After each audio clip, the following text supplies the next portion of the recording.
Hey folks, Dividend Gardener here. Welcome to Dividend Gardening. On Monday, National Bank announced zero commission stock and ETF trades. And with this, there's a very particular advantage for dividend investors specifically that I haven't seen anyone talk about yet, which is why I wanted to make this video. So stay tuned, I will mention this in greater detail later on. Before this week's announcement, commissions were on a sliding scale, but I think most investors were paying between $6.95 and $9.95 per trade. You might be wondering, why is this move significant? After all, we already have Wealthsimple Trade doing commission-free trading. And that's true, but this is the first time that a non-fintech is offering commission-free trades in Canada.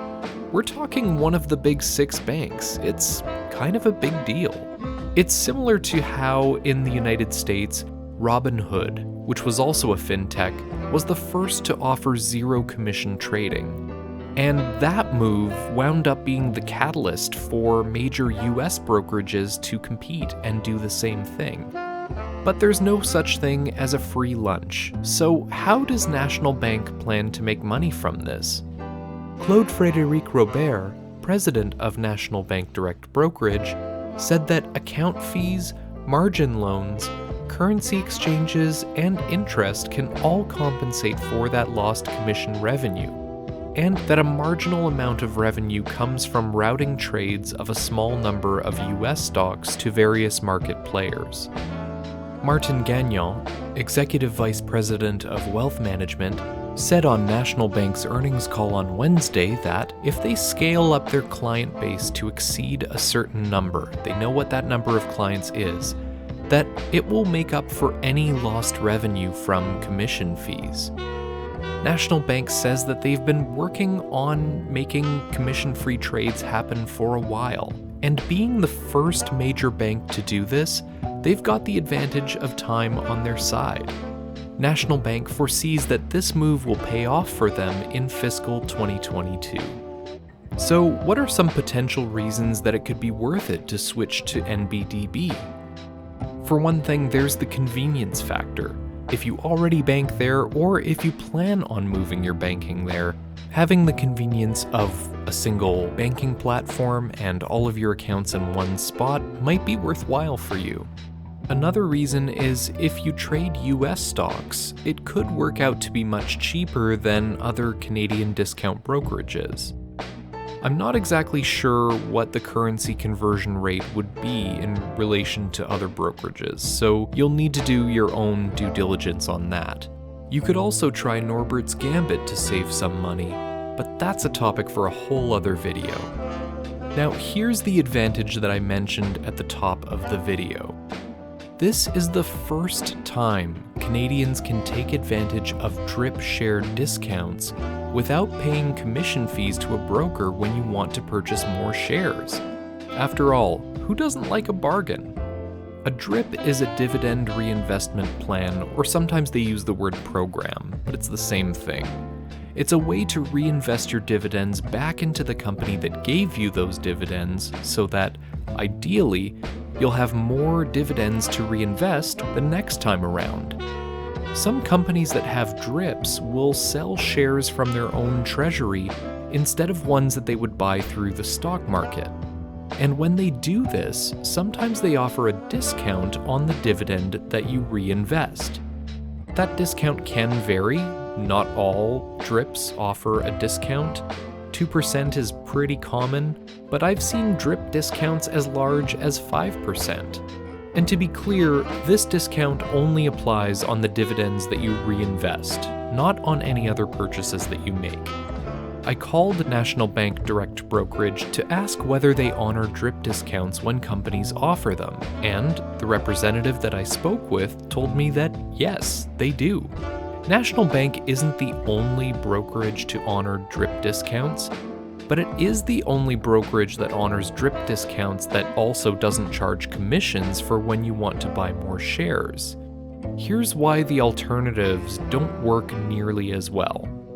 At another brokerage, I wouldn't really be able to add more shares in small quantities while paying a $10 commission fee. And if I tried to invest directly with a company that offered a DRIP, it's kind of expensive to move those shares that I already have to the transfer agent. Plus, unless I had a ton of shares of a particular company, spoiler alert, I do not, it doesn't make sense if the company doesn't offer a share purchase plan alongside that. That means that I would have no way of buying more shares. I'd kind of just have to let my existing shares drip and have that be good enough. One caveat with this drip strategy is that you can't reinvest into fractional shares. I talked about fractional shares in a previous video, so if you'd like to check that out, here's a card where you can go watch that. But in this case, fractional shares don't apply. So if you don't have enough to buy a full share of a stock, your dividend just stays in your account waiting to be deployed elsewhere. If you're wondering which Canadian companies offer DRIP discounts, there's a really helpful website that has a list of all the companies that have DRIPs, share purchase plans, and what the discounts are, and I'll link that in the description below. Alright, so we know that this is great news for Canadian dividend investors who have an account with National Bank Direct Brokerage. But switching brokerages is not a fun or easy process. So, is there a chance that any of the other big 6 Canadian banks will follow National Bank's lead? Of the ones that have commented, BMO says that maybe it's possible. This was brought up on their earnings call on Tuesday, and Joanna Rotenberg, who is the head of wealth management at BMO, said that revenues from trading commissions aren't really a big deal for BMO. It only makes up about 2% of revenue on the wealth management side, and a fraction of a percentage for the entire bank.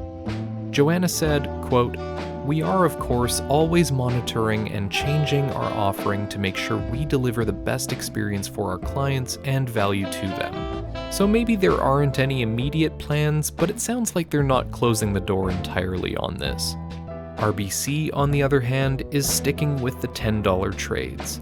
They say that they're able to offer good value for that price, and kind of brushed off National Bank's announcement as an attempt to grow a, quote, very, very small market share.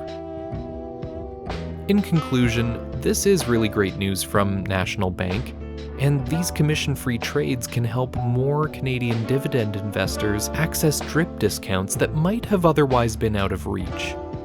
Although National Bank might not have been the very first to offer commission-free trades in Canada, this could be a sign of much more to come as other brokerages try to stay competitive. I hope you enjoyed this video, and if you did, please plant a like on this video. It really helps the channel grow and gets this video out to more Canadian dividend investors. Thank you so much for doing that, I really appreciate it.